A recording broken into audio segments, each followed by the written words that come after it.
let me tell you about the condo nightmare that I almost sold. This was the condo number 3 I bought. So before we were looking to rent it, I went to the condo to fix little things here and there, and then the neighbor was having music so loud that I thought that maybe let me knock on the wall and maybe he'll understand that it's a little bit too loud. I knock on the wall, he starts yelling and cursing at me. That's the first time I thought, maybe I gotta sell this condo. It's a very interesting neighbor I got.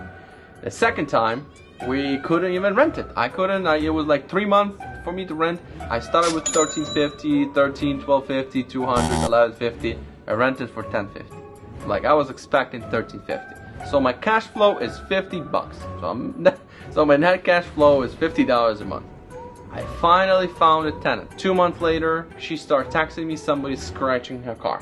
There was a neighbor, probably one-off, who started scratching the car.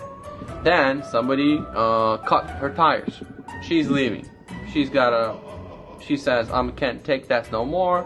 I'm gonna leave. Also, somebody was stealing her packages. So that was another reason she decided to leave. And all that coming from texts, from calls. I'm getting all that information and I'm thinking, man, I bought a wrong condo. We start looking for another tenant. We found another tenant pretty quick, a little bit higher price, not much, still lower than I was expecting. We rented that condo. 2 months in, she starts saying that the neighbor down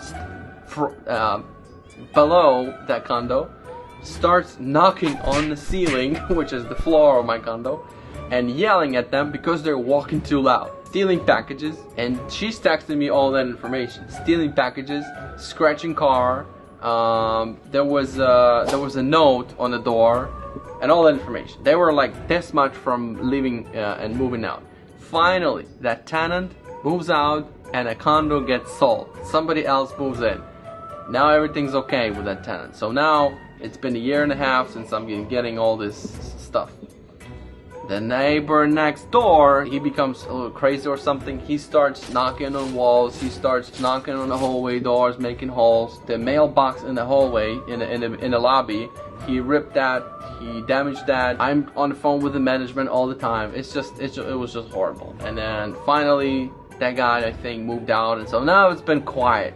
But now my tenant texted me, they're gonna extend it for a couple more months and they're gonna be looking for another place to live. So I'm gonna be looking to rent it out. Those crazy neighbors are gone and now I have a good neighbors and hopefully I'll get a higher rent a little bit.